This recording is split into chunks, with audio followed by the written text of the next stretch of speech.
Yeah. Do you think I should end it like Rolo does, where he has the applause? Yeah. Yeah. No. All right. No, but that soundbite's great.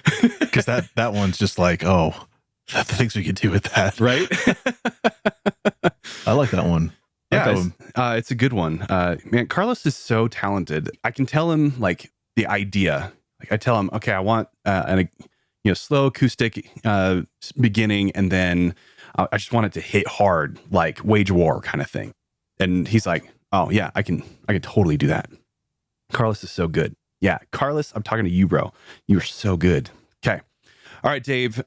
Tonight, we are going to discuss a little more of the basics of anthroponautics, right? Help people understand where all these conversations are coming from, right? Because I feel like even though we explain so many things in terms of physics and aeronautic engineering, things that have been around for a while, the application of those things to human relationships tends to confuse people a little bit. So if we can bring things back to the basics of what it is that we are trying to do here with anthroponautics and how we can help people use these ideas in order to make their lives better, to better secure their sovereignty, going back to our mission statement, right? I think that that's a useful conversation to have right now. Let's first talk what is anthroponautics? Where did this come from? This idea that we can take physics or other things that like pilots need to know, weather and metallurgy and mechanical design and all these other things, rolling that up into this idea of anthroponautics and using it to navigate human relationships. So I'm gonna take a shot at this explanation. This is kind of born out of the idea that, Colin, you are an engineer. I am. By trade, you went to school for civil engineering. Yes. And mechanical engineering, yeah. Worked as a civil engineer, yes. But you've tinkered in other facets of engineering, and your degree is in civil engineering, but you... mechanical. My degree is actually mechanical engineering. Is it mechanical? It is. You let me believe you're... I let you believe that I'm a lot of things. But all of it's true. And isn't the full statement, jack of all trades, expert at none, but it's better to be... I prefer a jack of... I prefer the term Renaissance man. You are such a beautiful human being. Thank you. Mechanical engineer. Yes. Yes, you have the engineering brain. You're coming at this from the engineering brain perspective, where I've approached this from the operator's perspective, where I am not a mathematician. In fact, I don't use math to solve problems. Engineers do that. And I've come at this from more the visionary perspective of being able to see bigger pictures and having men and women like you break down the math. But this idea was born out of my flying experiences, where I understand as an operator of a machine or being a pilot that I didn't invent this craft. Right. Both the skill and in the machine. But there were things that I had to learn to an operator or functional level in order to be a pilot. Right. And I didn't build the airplane, so that makes me not an aeronautical engineer. Correct. Or the person that actually turns the wrenches on it. You're right. not a mechanic of the aircraft. Not a mechanic, right. I didn't source the metal, which I'm not a metallurgist. I didn't make the fuel. Didn't figure that. I'm not a fluid dynamics chemist. I don't understand spectrum science, like radio waves. I didn't build electromagnetic spectrum. Yeah, that's correct. Like I didn't have that figured out. I didn't figure out weather. Meteorologists did that. I can read a map, but I'm not a topographist. I don't understand geology and how mountains were made, but I certainly know if I fly low enough, I'll crash into them. Sure.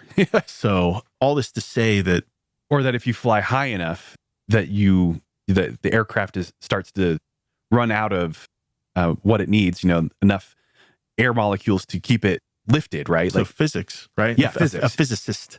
All these different scientists that came together to figure out how to create the craft and then teach someone to operate it. And flying the airplane isn't enough. Now you have to navigate it to point A to point B. Right. And looking at it even from a military perspective, not only do you have to fly the aircraft, You have to operate it in an environment, and then operate it in an environment where people are trying to kill you. Yeah. And then use that craft as a weapon system. Maybe not try to kill you, but they're at least not happy that you're there. Or they're trying to make your life difficult. Right. All this to say that being a pilot is like standing on the shoulders of giants.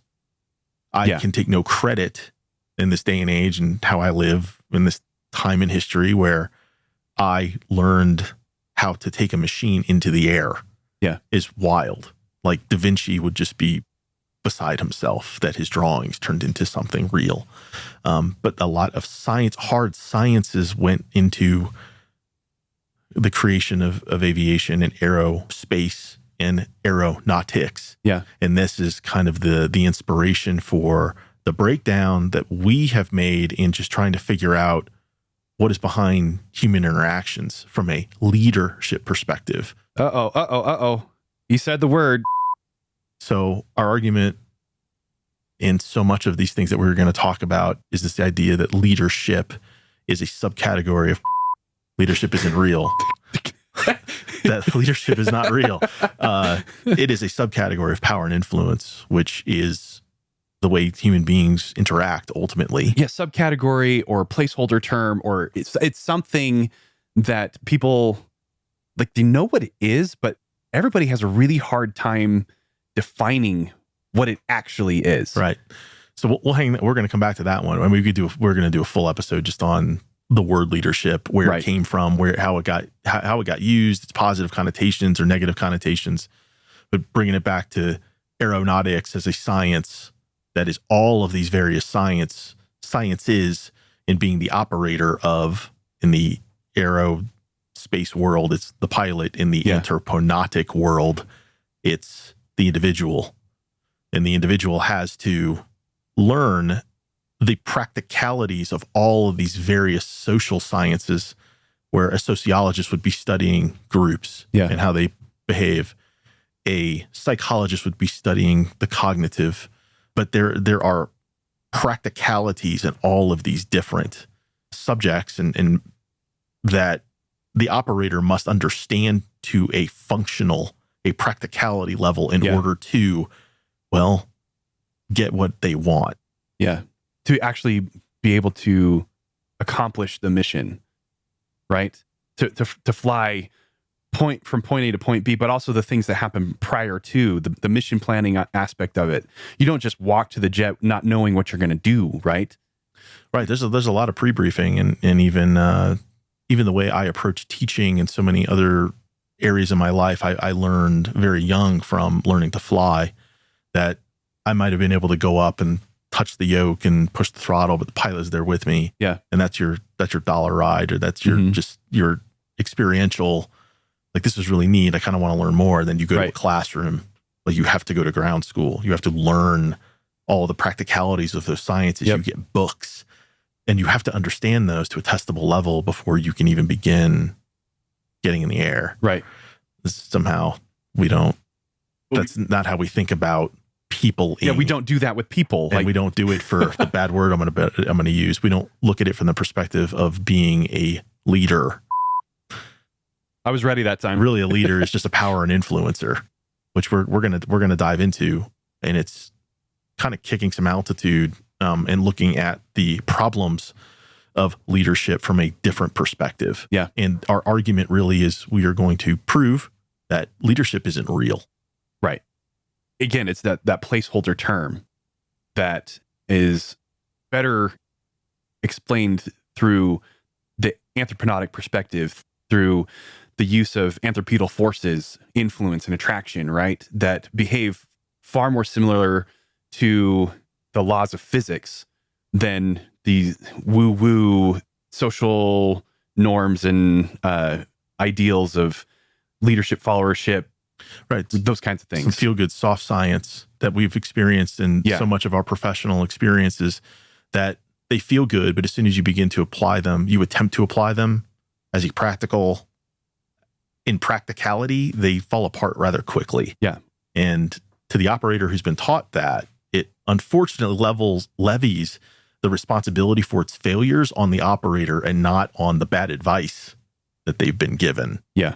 which is awful. I mean, we see it from a different perspective. And I believe over the course of this last year, developing these ideas, taking inspiration from some very unconventional places that is so far out of what I believe some people would think is the proverbial left field approach to this, that when we have explained it, we've whiteboarded it, we've talked about it, it has generated so much interest. Yeah. And so much enthusiasm that this has really been the inspiration for us to sit down and put this together and start talking about power and influence, sovereignty differently. Right. Yeah. So anthroponautics is the answer to all of these things. What aeronautics is to the air domain, flying and fighting even in the air domain. That's what anthroponautics is to the human domain, or what we call the anthropic domain. And we agree in our arguments that the anthropic domain is combative. Yes, it's definitely contested, right? In that everybody is all trying to essentially accomplish the same thing. Everybody wants to look good. Everybody wants to be famous. Everybody wants to secure their sovereignty. They want to be able to survive and replicate. But there's a limited amount of resources for those things, right? Not saying that there's not enough. There's plenty to go around for everyone, but it's still limited, right? And so if everybody wants the same thing, it's a contested environment. Everybody is competing. It's competition. It's conflict. It's combat. And so looking at human relationships from a war-fighting perspective, from a combative perspective, then we can take the anthroponautics, the aeronautics for the anthropic domain, right? This engineering, physics, metallurgy, weather, all these other things, chemistry, these disciplines, and help people turn into operators. Just as a pilot is an operator for the air domain, we can help people become operators for the anthropic domain. In fact, that's built into our definition for anthroponautics, right? So I'm just going to read it so that we're all on the exact same page. Anthroponautics is the science or art. Actually, it's both. It's not or, it's and. Science and art involved with the study, design, and manufacture of tactics, techniques, and procedures for operations within the anthropic domain. Okay, so it's science and art. We are studying, designing, and creating new tactics, techniques, and procedures to help us better operate in the way that we interact with the people around us inside the anthropic domain. What is the anthropic domain? It is the environment that is created by human interaction. Anytime that we speak to each other or we interact with other people in our lives, whether they are our closest best friends, our intimate partners, or somebody that we just wave to in the hallway, that is human interaction, and it creates an environment that we call the anthropic domain. And it includes all aspects of human relationships, from how they form to how they evolve and what purpose they serve or have the potential to accomplish. All of this is wrapped up into this idea of anthroponautics. And it is looking at human relationships from a very different perspective, because we have looked, and I believe the idea that we keep arriving on the last year, again, that we've been whiteboarding these ideas, is that in all the reading we've been doing, all the research we've been doing, and all the tearing apart different authors and speakers, is that we haven't run into anyone who's talking about it like we are. Well, why would they? They don't have the orientation for it. So the orientation is different. So we have a fresh approach to something that every human being, like, you cannot avoid it. You are in it. Yeah. You're in it every day. Yeah. And the tropes and the advice that is being given to young men and women right now is just flat out wrong. Yeah. I'm going to go to the idea that we are really excited to teach these principles and these ideas and these concepts.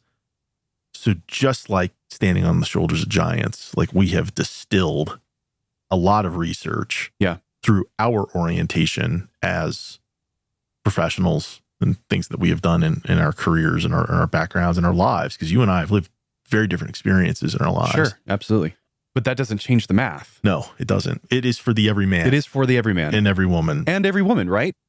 The math doesn't change for a man, a woman, a heterosexual couple, a homosexual couple, someone who wants to spin plates, or a man who wants to be monogamous to one woman or another man. It doesn't matter who you are. Yeah, and we've mapped out kind of the process of a relationship building, and we have our models, which we've argued all models in science are wrong. Some are useful. Yeah.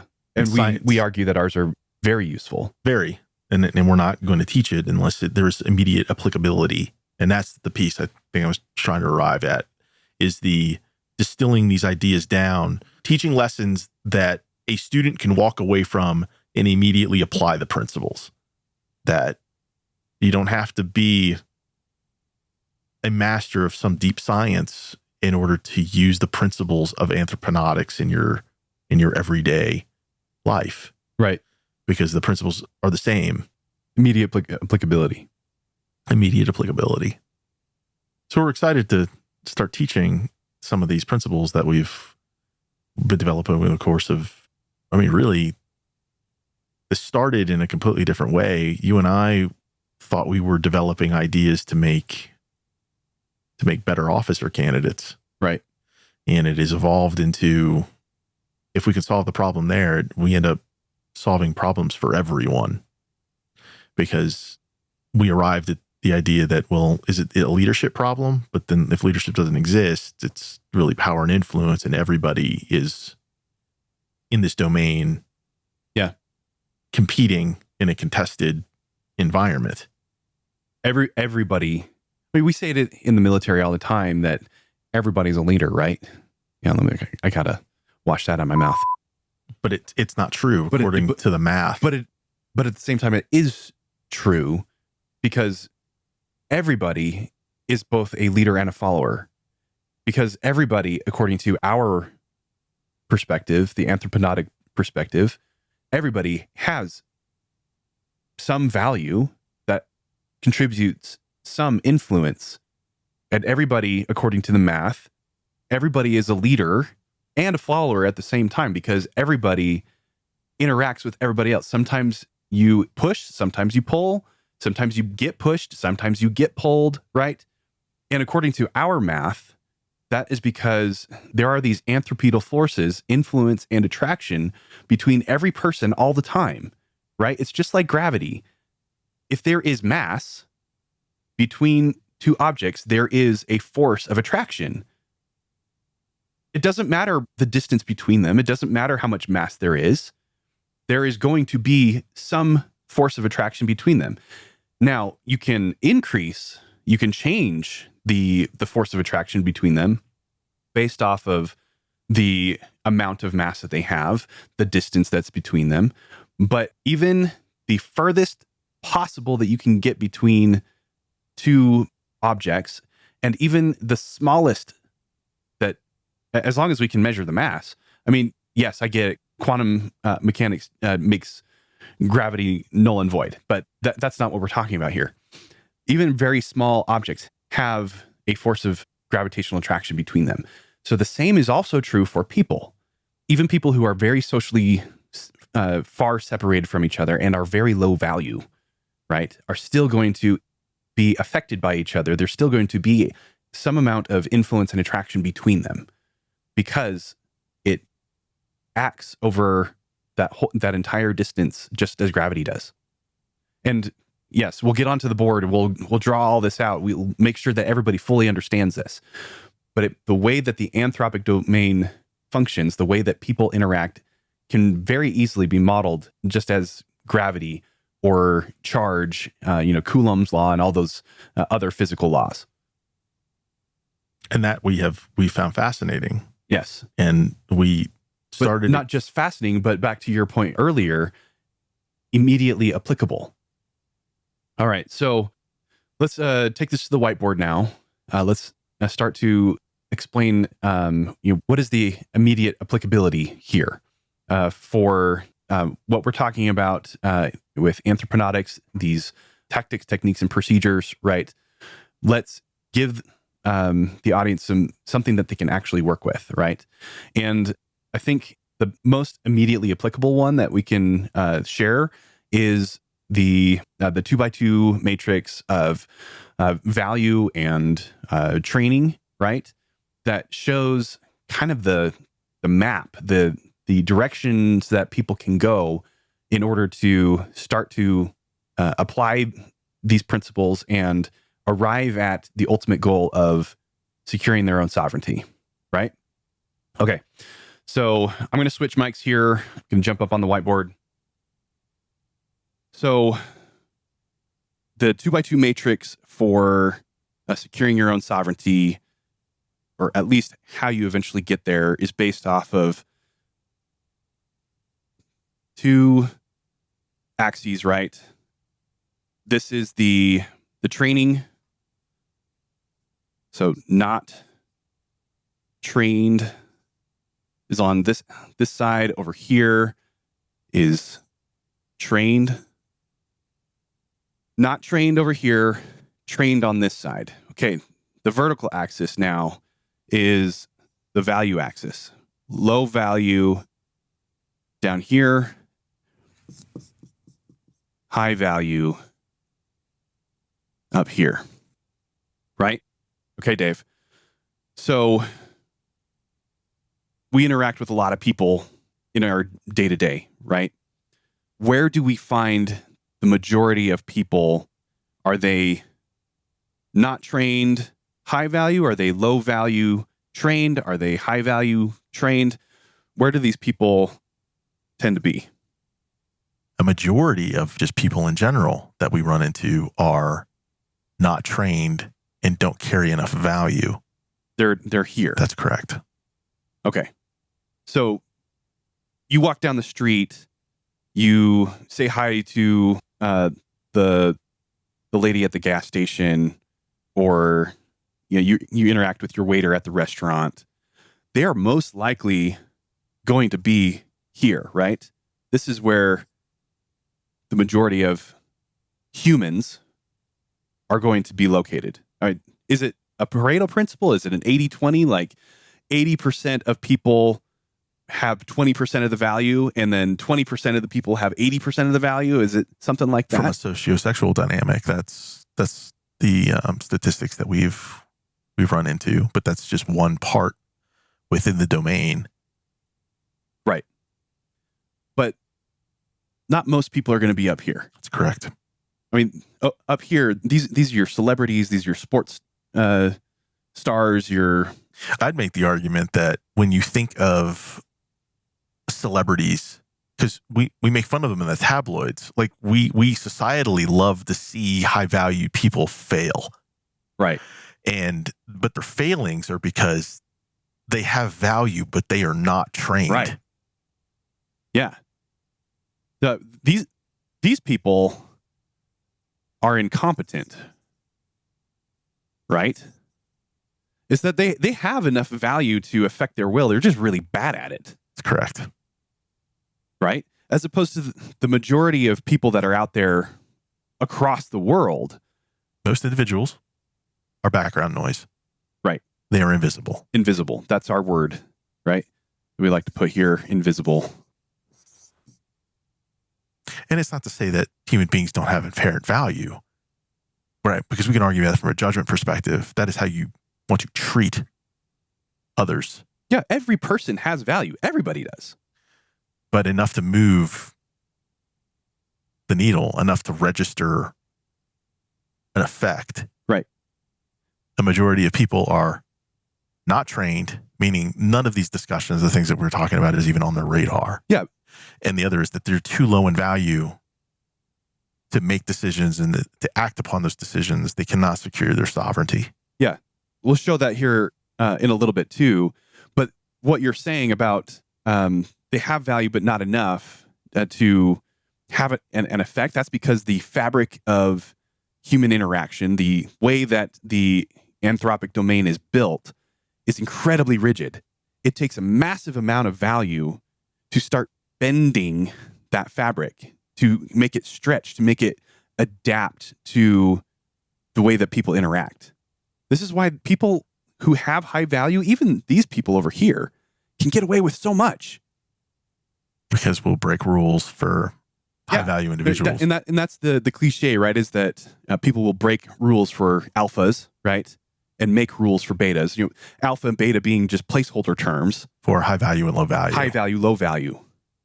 Or just, they're even contextual. And value is contextual. And value can change because, and we will certainly discuss that human beings put value components, value numbers on others.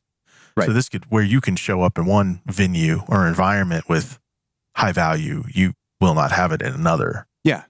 But the training from an anthroponic training perspective will allow you to navigate depending on where you show up. Yeah. High or low value. The training will help you to navigate the changes in context so that you can remain high value in one place to another. Right? Okay. Well, we've labeled these folks as incompetent, these as invisible. Over here, we have people who are trained like that, but they are low value. So it's not that they're incompetent. They definitely have a competence, but their value is low enough that they are not able to put into effect that training, right? So we call them ineffective, right? They know what to do. They know the answer. But they don't carry enough mass in order to affect change. Exactly. Their value is too low. Their mass is too low to have that anthropedal force of influence or attraction to be sufficient to bend the fabric of human interaction, to move people in the direction that they want them to go. They are ineffective, right? Correct.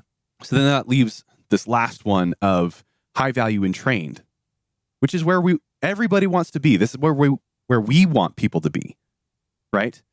And that is where people become influential is a word, right? We can put that one in there. But it's also, according to Mitch Prinstein in Popular, these people become controversial. Oh, everybody loves to hate these folks, but they also love to love them, right? Right. Everybody has an opinion about them, for or against them.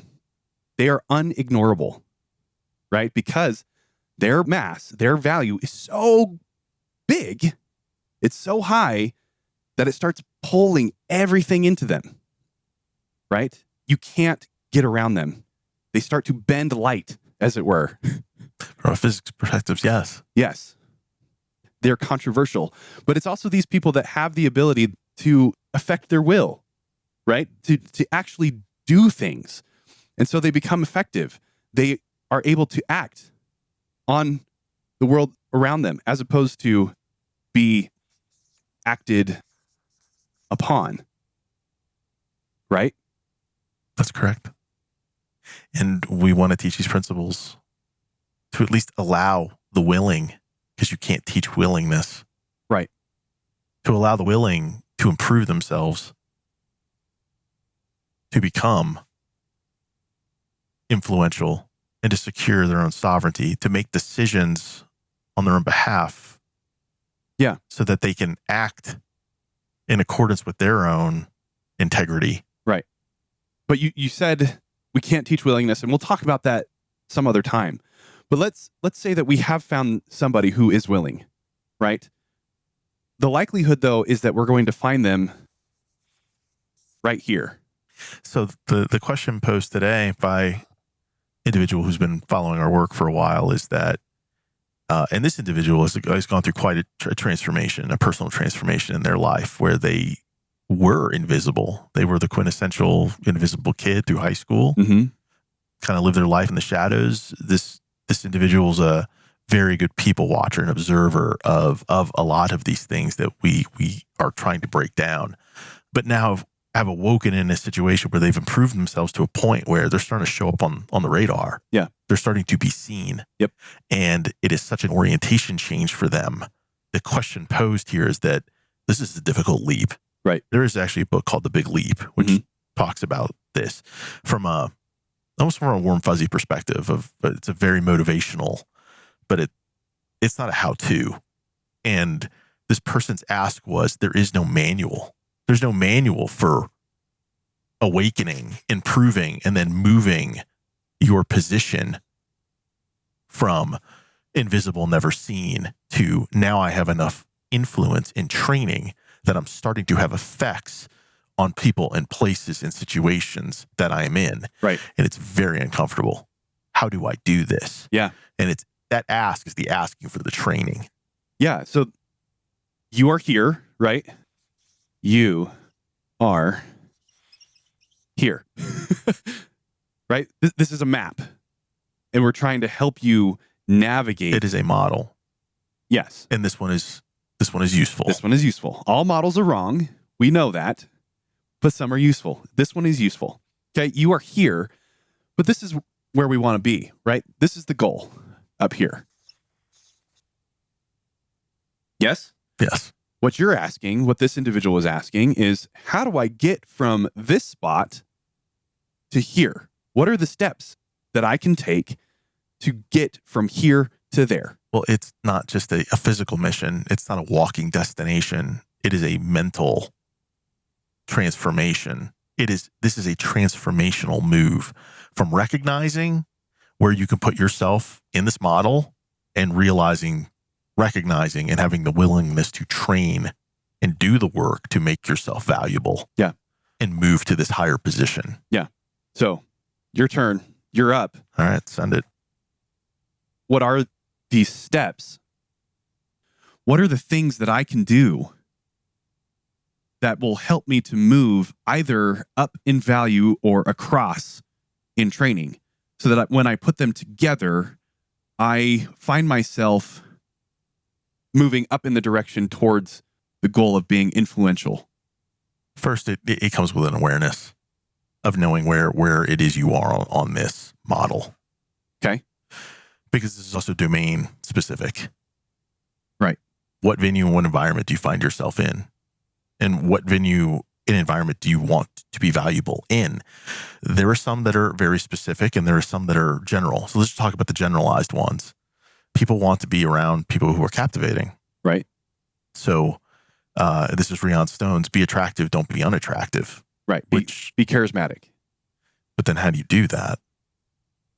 Like, what's the playbook for it and what is actually truly effective and what isn't? Yeah. So that's great advice. Now, what's the practicality of that advice? Be attractive, do not be unattractive. First piece of advice I give to most people is get your ass in the gym.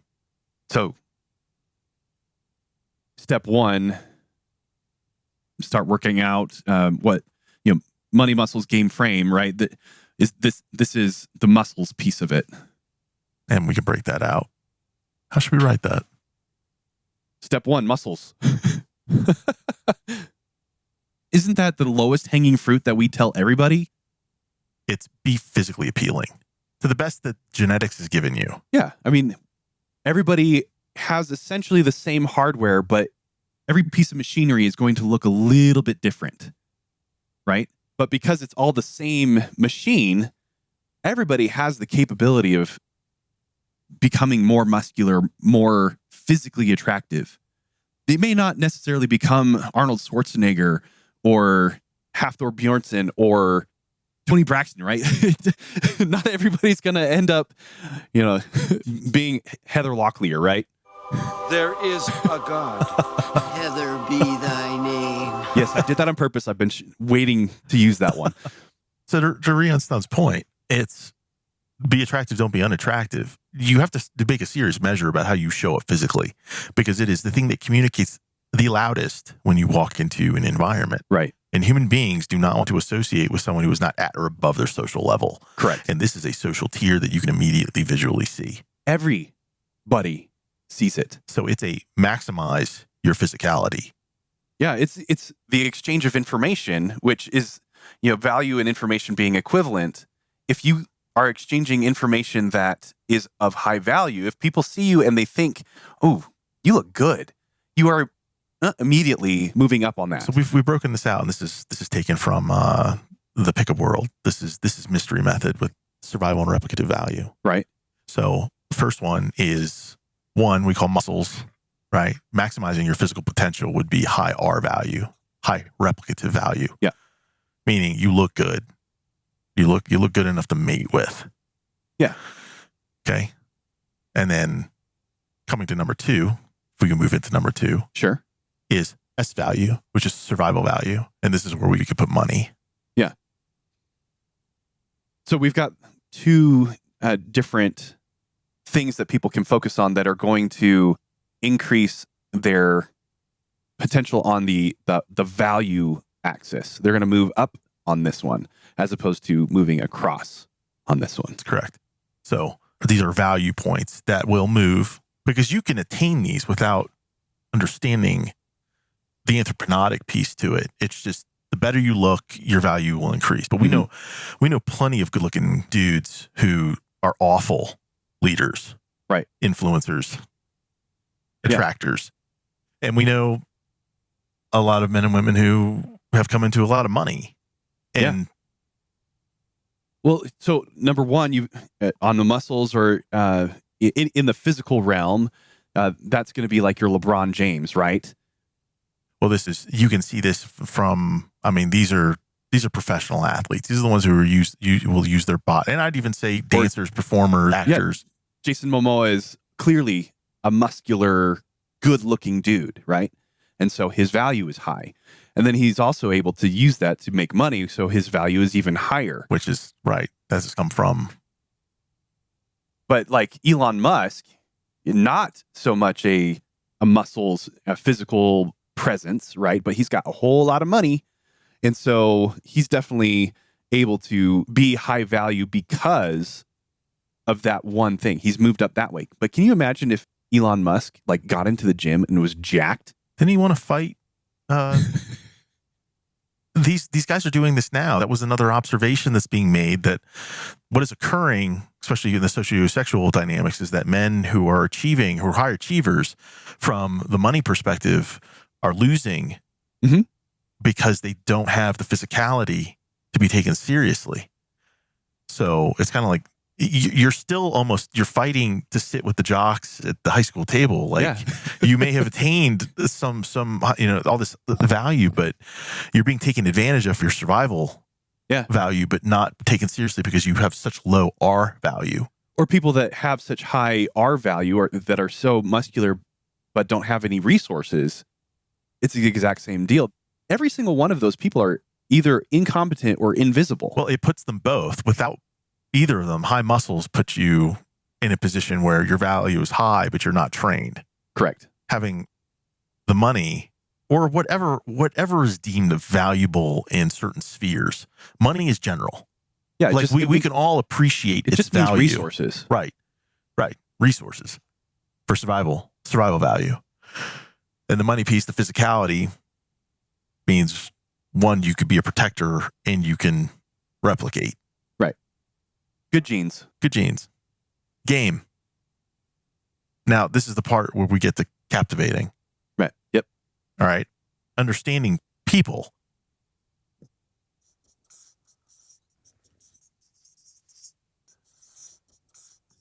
Like, are you captivating? Do people want to know your story? Do they want to be close to you? Yeah. Are you charismatic? Do you have a story to tell? And that is, the game piece is just understanding human dynamics. Yeah. It's are you a good conversationalist? Can you walk into a room and be interesting? Do you own the arena that you find yourself in? So, value, training. Yep. And then the last piece is frame. I'm just going to put own it. I'm going to take you on a trip here, because trying to explain this to a lot of women, the men somehow inherently you explain it to them, and if they're switched on at all, they begin to understand that this idea of frame is really just being in your own world. Like, design the world that you see fit to live in and just live that truth, live that reality for yourself. Right.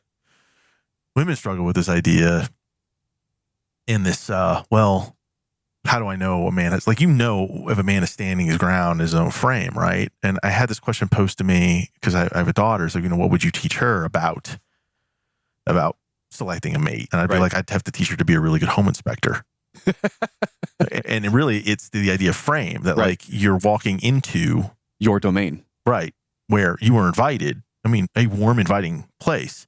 But if you don't like it, you can leave. Yeah. Like, you don't have to be here. I've invited you in, but you're not changing this because this is my home. Yeah.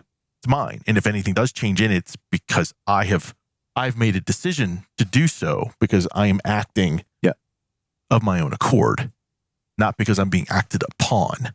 You don't come into my world and tell me what I have to do to appease some other entity, some other force, some other person. Frame is, this is my world and take it or leave it as I'm still developing it. But this is my world. You step into my frame.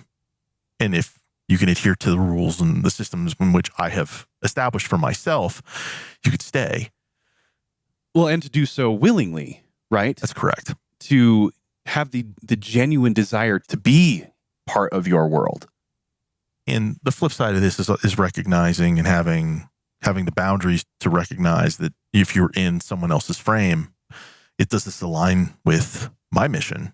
Does this align with my survival and replicative value? Does this, and ultimately from the bottom line and maybe the crude, it's all of our friendships and relationships are, can you get me laid? Can you get me paid? Yeah. Can you help me to better replicate? Can you help me to better survive? Get me laid, get me paid. I mean, that's the simple way to put it. Right. It is muscles, money, game, frame. And there can be some subcategories to these, but if we are distilling it down to the most applicable and immediate, it is highest and best advice is maximize your physicality, maximize your looks. How do you show up? Are you attractive? Be attractive. Don't be unattractive. Yep. Start securing survival value.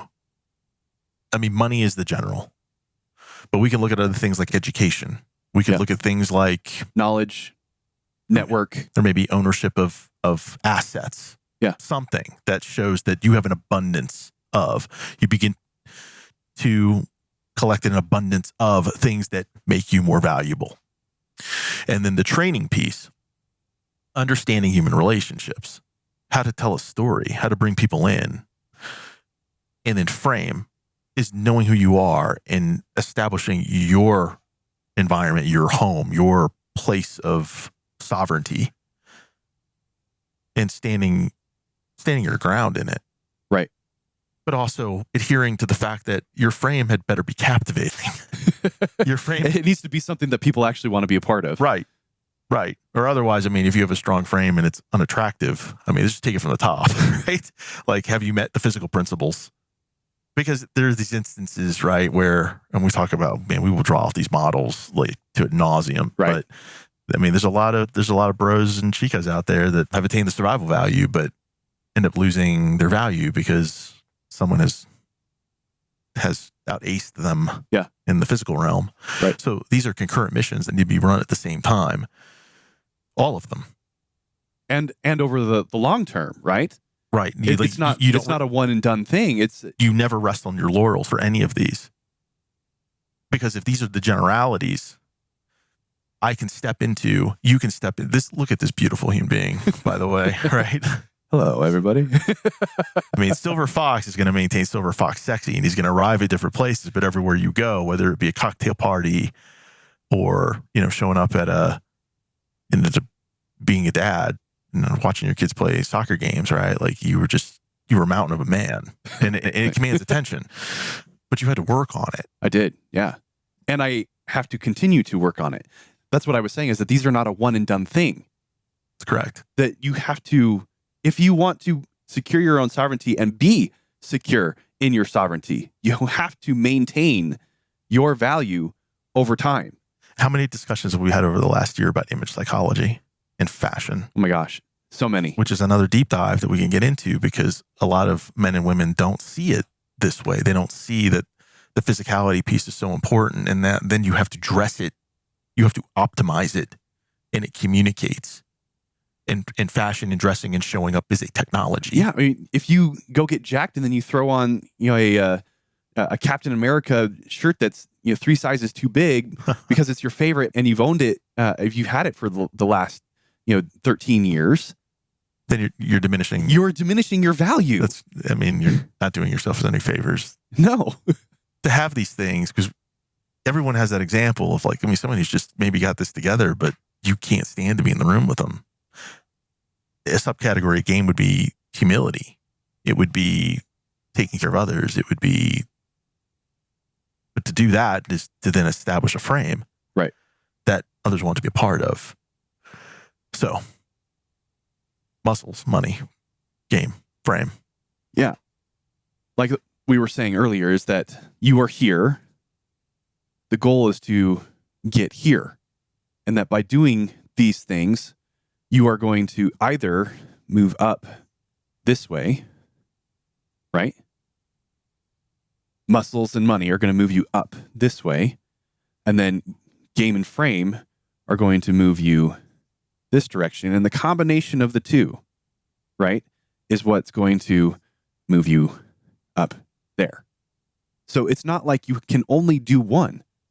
You have to do all of them. You have to do all of them. Because if they you were only, all concurrent missions, they should all be part of your mission planning. Exactly. Because if you only consider these two things, you're going to end up incompetent. Right? Or if you only focus on reading all of the best books, great. You read through the entire Rational Male series. Good for you. But now you're a tortured genius. But you didn't do anything. You're a tortured genius. Yeah, you read the player's handbook. Congratulations. Well done. Now, where's the... But you can't do anything with Have you flown any sorties on the new knowledge? Right. Have you taken any of that information? Have you tried day game at the grocery store? Have you tried to phone close somebody in the meat aisle? Right? No, cold approach is not the best way to do things anymore. But did you try it? Did you try to fly that sortie? Did you come back? Did you debrief? Did you try to learn something from it? If you're only doing one of them, you are not going to end up here. Period. No, you'll either become incompetent or ineffective. Right. And it's going to change based off of the context that you find yourself in, because value is contextual, right? If you take the same tactics that work in Portland, Oregon to Mobile, Alabama, the context has changed quite a bit, right? And so you're going to have to refresh your training a little bit, your understanding of how these different people operate, okay? So you may be high value, you look good, you have a lot of money, but you showed up in a different place where they don't speak the same language that you do. And they don't value the same things. They don't value the same things. Well, all of a sudden you find yourself ineffective, or you're back to being invisible. Or you spent your whole life pursuing just the money or the muscles, and you never did these things at all, and you just find yourself incompetent. But these things are diminishing, right? And so you're going to slowly regress back to being invisible again. The most important thing that you can do in a human relationship is to maintain value and be trained. Am I right? You were right. I am right.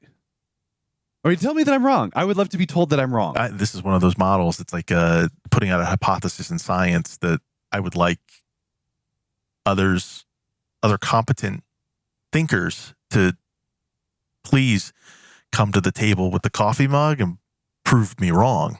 Right.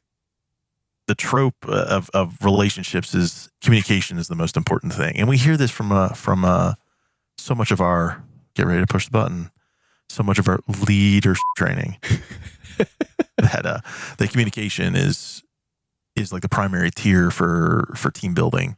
And if you show up invisible or incompetent or ineffective, you are immediately hurting your teammates. Right.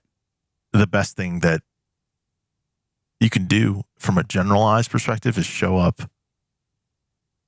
and be beautiful. Show up, be beautiful. Show up with inherent value. Show up with abundance to take care of your team, and be captivating and own your frame. Right. Is it easier said than done, or is it actually easy. Is this easy? This is not easy. But from a perspective of like getting into the gym and just starting to move around, like that's actually easy. It requires willingness. And that is something that if we could bottle that, that would be, Here's your daily ration of willingness pills. I mean, you can't teach willingness. Right. It is definitely easier said than done. But identifying it has been the easy part. Doing it is the journey. Yeah. It's like, mapping out the route up Everest, right? It's easy to see how to get up there. I mean, I suppose from a mission planning perspective, like what's the harder part? Like pulling the mission off or planning for the mission? And we've done some mission planning that has been incredibly intense in order to pull off the mission. Yeah, this. But it's intelligently and strategically designed based off of good data. Like that's the good data that we want to teach. This is what we want to share, is that your other models they're lacking.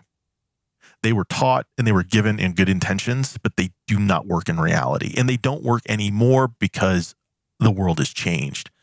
The way human beings interact, the technology has changed. And we're giving very tropic advice to people that it doesn't work. And to the point that I think I made earlier is that we blame the operator now at that point. We blame the operator for crashing the aircraft, where we didn't train them for this thing now that's happening. Yeah, maybe the operator hasn't been properly trained. Maybe it's the wrong aircraft, wrong environment, wrong use. Right. It had low value for the context that it was in. I want to explore this thing we find so passionate about, the comparison of anthroponautics and aeronautics, is that the development of the aircraft, when pilots were first learning to operate this new machine, it killed half of its operators. Right.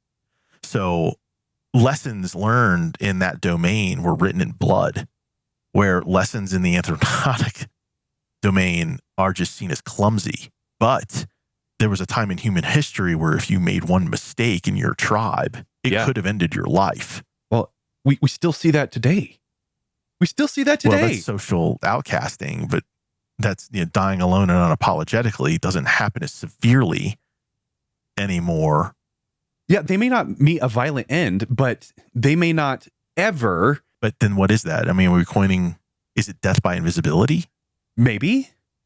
Because that is the plight of a lot of young men right now. Yes. Well, and that's an argument that's occurring out in the internet sphere right now. It's not just young men. It's also women. There are women who are invisible. They think that they are, influential because they're shaking their rear ends on TikTok and they've got millions of followers. Well, that's using sexual agency as value, which women are inherently born with. Yeah. And if you maximize it's a resource. And if you maximize it, it does carry value. We can recognize that TTP for women works. Yeah, it does work because it's a resource. And the only way for it not to work is to bring in judgment, because then that is a TTP to devalue. Yeah. Shaming. Right. Is another anthroponic TTP for sure. It's a technique. It's a tactic. Yeah, absolutely. It's a technique in a contested environment to try to outmaneuver your adversaries. Yeah. But my point is that it's for the everyman. It's also for the every woman, is that the mathematics don't change. The math doesn't change. And if you don't navigate it well, you're going to hit the mountain. You're going to hit the ground, or you're going to fly around Coffin's Corner and you're going to lose lift to the point that you stall out and now you can't control the aircraft anymore. Flying is a dangerous thing. We live in such a soft world now that the punishment for your mistakes are just, I mean, what's the evidence that you're not doing something correctly? There's a pain point, but it's not as severe as crashing an airplane. Yeah, it doesn't come with the pyrotechnics of a failed flight. No, it's not as epic, but we can see, because this is how our orientation looks at these problems, is that maybe the Top Gun trope, like that's crash and burn. Right? Yeah. Like a failed pickup attempt is it's a lot of embarrassment and shame, but just for a moment. A failed business, Yeah. right? Let's just go to money. We start a business, or someone starts a business and it doesn't work out, right? I mean, what we've certainly read about in so much of the things that we've been reading, and maybe the toxic positivity world, right? Yeah. Is that it takes a few times to start figuring things out, or the fastest way to making gains is the community you keep, meaning Dunbar layers and circles and coaches and influence, Yep. people who have power and influence who want to see you win, is a fast track to success. But just being able to put your neck out there and fail and learn from your failings, right? Yeah. Like that's a real thing. So there are pain points. It won't kill you, but it may diminish someone's willingness to try. But it may not kill you immediately. It may not kill you in terms of like a survival, but it may kill your ability to replicate, which, from a genes perspective, from the selfish genes perspective, is just as terminal as being killed off completely. But it doesn't happen immediately. And I don't think most people recognize they can't effectively map the good and bad that comes out of their decisions, or things that an environment is levying on them. They are acted upon and don't see where that is taking them. Yeah, they don't see it because they don't have the orientation to see Because it. they're not trained. Because they're not trained. Right, all these things kind of come back together. Right. Which is exciting. And this is why we want to teach this. Frame. You don't have any if you're acted upon. Or you are in somebody else's frame unwillingly. And then to act out on your own is to be disruptive. Yeah. Which gets you in trouble, which does not help your survival replicative. Yeah, exactly.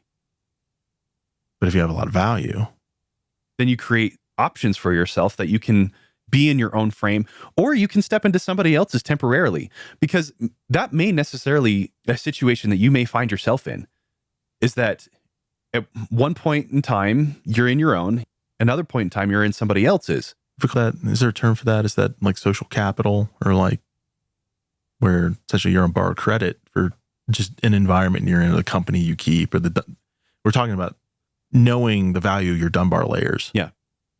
Well, from the Dunbar layer perspective, Robin Dunbar, that's who we're talking about. This book right here, Friends, highly recommended. Go read it. Talks about that you have layers that are around you, the 5 layer, the 15 layer, the 50 layer, that are made up of your closest ride or die friends, your best friends, your good acquaintances, your business contacts, your all the way on out to like your Facebook friends, right? And then beyond that is the other, the people that are completely outside the tribe that you have no context or connection with or anything like that, right? But the people who are most important to you, that are going to have the greatest amount of influence on you, are the people who are closest to you, right? And we've seen this in statistics, and if you wrote down the incomes of the 5 people who are closest to you, and you averaged the 5 closest people to you, and you divided that by 5, there's your income right there. Would you also argue that is also your physical attractive? But that's the thing, is it's not just money, it's also your muscles. It's money, muscles, game, and it's also your game. The average body type of the people that you spend the most time with is your body type, right? The average level of captivation, or the understanding of game, or their level of training of those people that you spend the majority of your time with, that's what you are, right? She goes far to say orientation as well, because now orientation is being shared at that level. Yeah. So because orientation carries momentum, and because we are exchanging information, and anthropedal forces are pushing and pulling and moving us all in the same direction, because of that, you are going to adopt the same orientation as the people that you spend the majority or that you exchange the most amount of information with. Right. So it doesn't necessarily have to be somebody that you actually are physically spending time with. It could be you watching TikTok videos of your favorite influencer. You are going to start to have the same orientation as that person. You will adopt mindset. Yes. If you allow, well, you can allow the right, depending on your mission, what it is you're trying to accomplish. You can allow that right mindset into your world through those close knit friends. It's the cliche, you are what you eat, right? You become what you consume. The exact same thing is true for the information that you ingest from the people around you. I'd like to hit on this one for a second. This was something that I would teach my students when I was teaching at the university, and I would pose this question to the cadets: that are you a consumer of, or are you a creator of? Mm-hmm.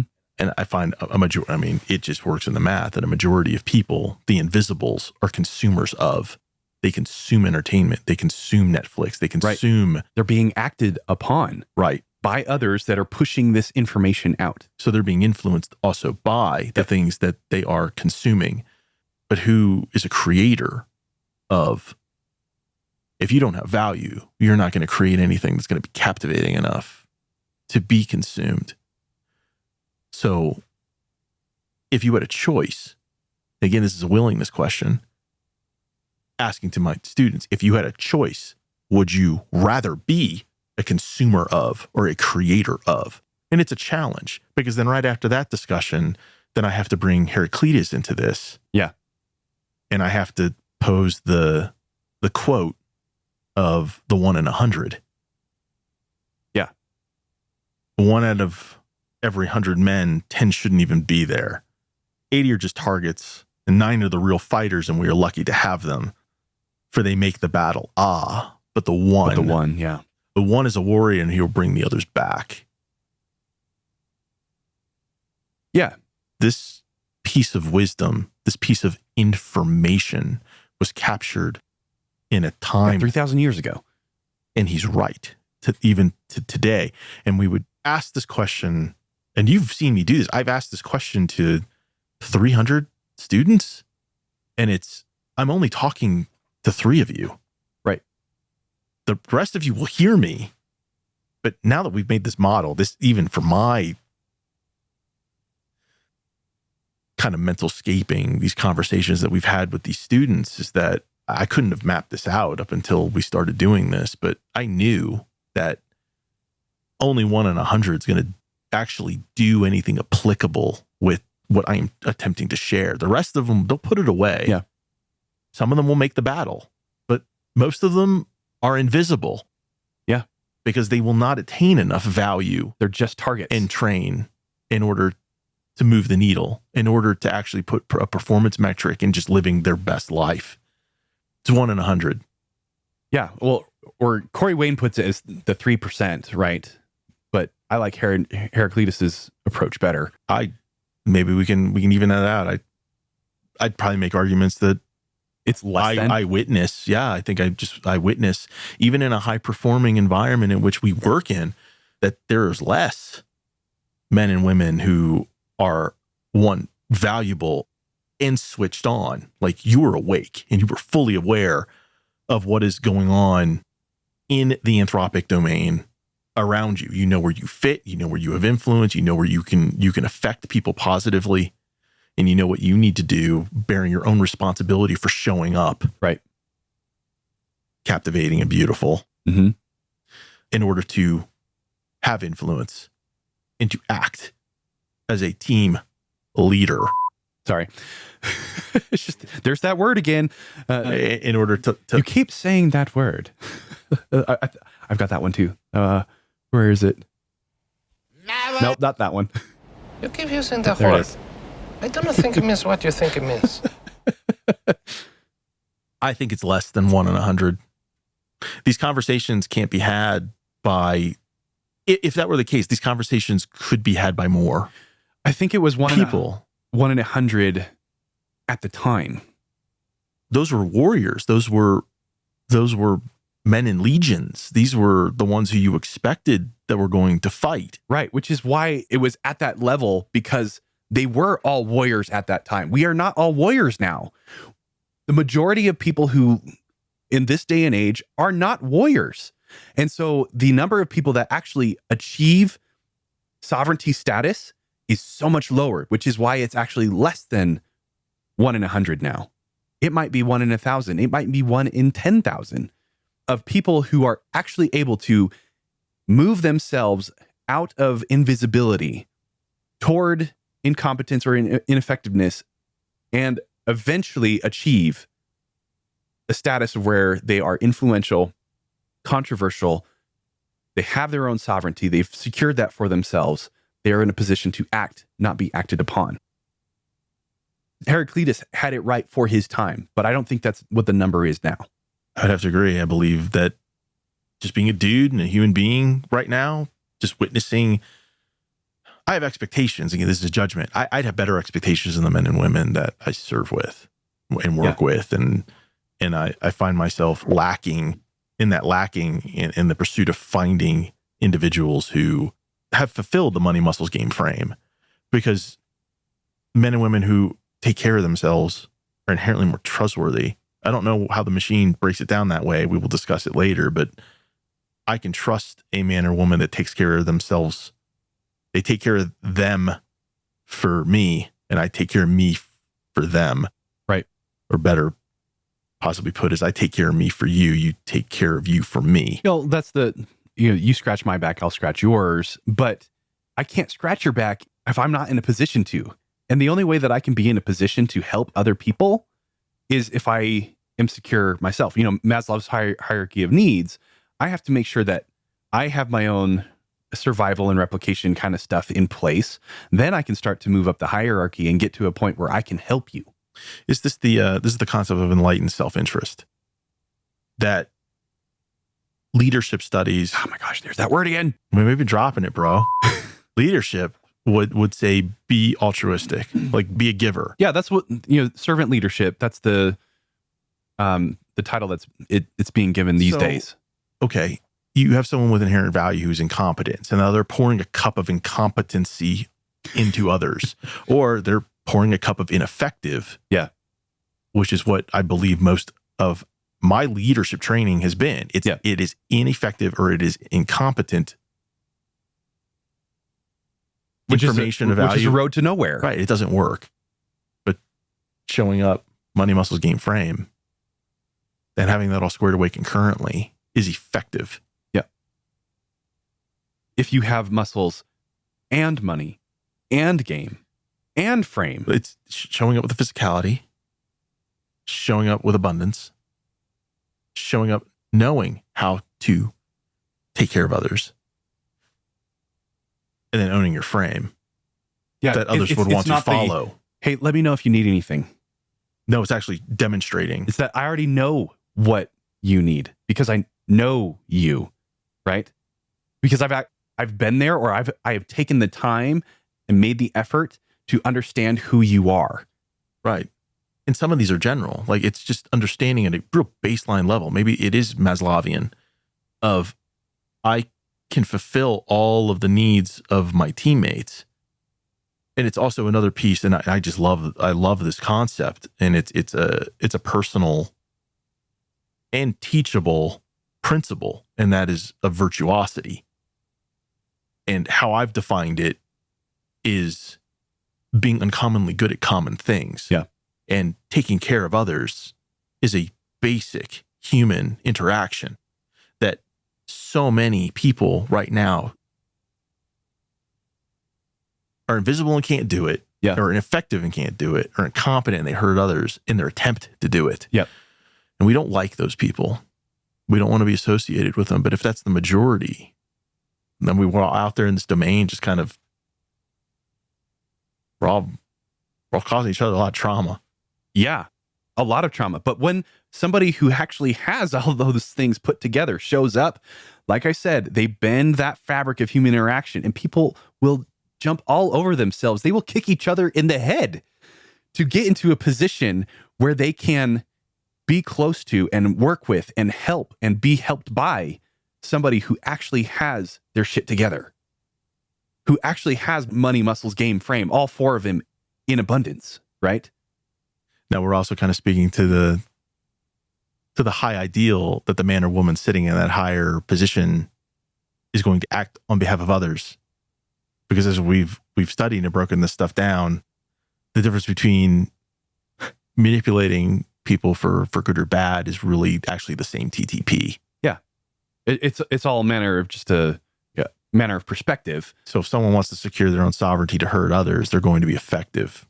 They're going to be effective at it if that is their mission. Yeah. I mean, who's to say that Putin is not an influential guy? Oh, he absolutely is. He absolutely is. And we've studied. We've that dude's an alpha. Yeah. He does what he says he's going to do. Yeah. He's definitely high value. Whether He's definitely trained, at least in his context. If he wasn't, he wouldn't be where he is. Right? And the whole world wouldn't be like, glued to their TV on or their phone, because TVs don't exist anymore. People would be glued to their phones on February 24th, 2022, watching him send a whole bunch of invisible non-sovereign people into another non-sovereign country, right? That wouldn't have happened if he weren't capable, if he weren't trained, and he didn't have high enough of value to affect his will. Yes, now we can agree upon all that stuff. Now we can put the moral judgment on it. He's a horrible human.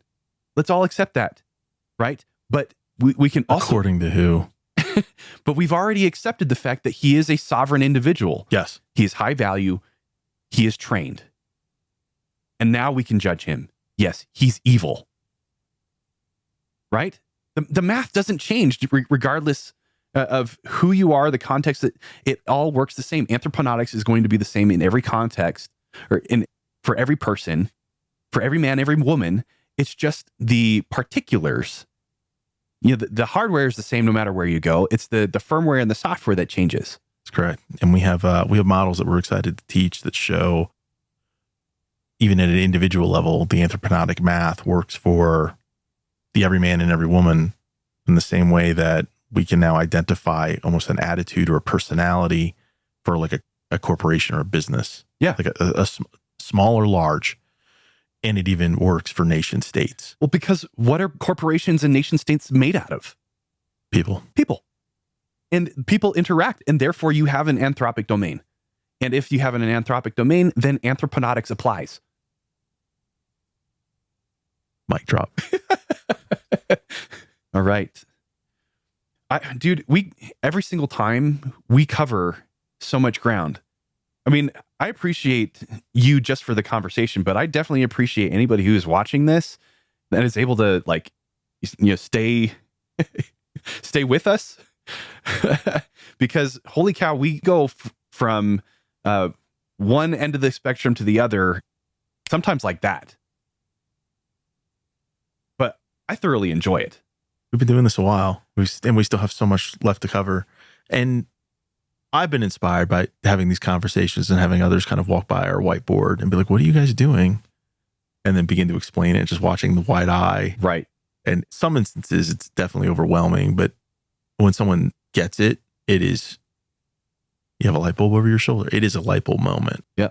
And it certainly inspired us to want to capture these ideas and teach them. And that's why we're doing this, is because the knowledge that we have gained obviously is going to help us. But just as Newton shared his ideas and Maxwell shared his ideas and Einstein shared his ideas, it's so that we can move the state of the art to the next level, right? In the anthropic domain, we started with Sun Tzu, then we moved to Clausewitz, and then later on to John Boyd. And I would make the argument that the latest strategic thinker is Rollo Tomassi, right?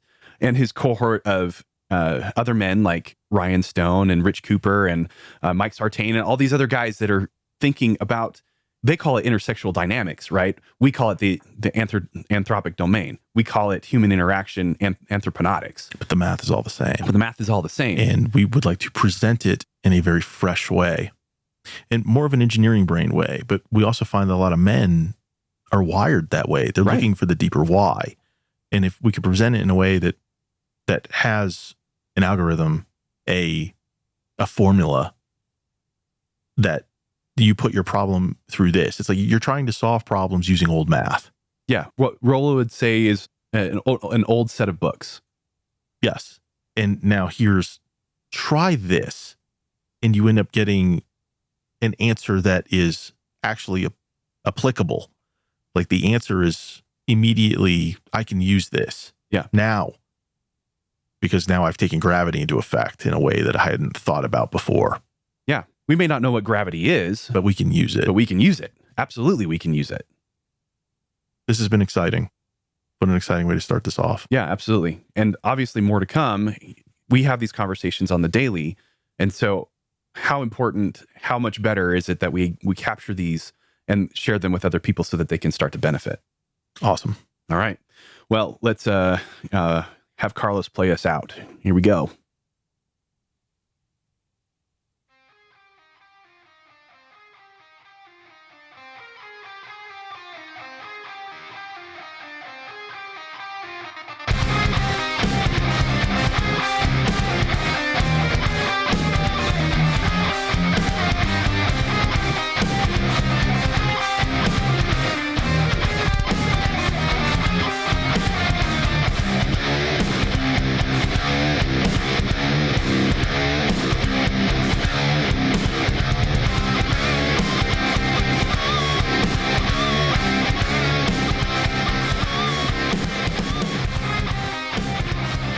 All right. This has been a production of Anthroponautics and Slate Enterprises and everything else that we believe that this stuff belongs to. It is copyrighted. It belongs to us. Do not steal our stuff.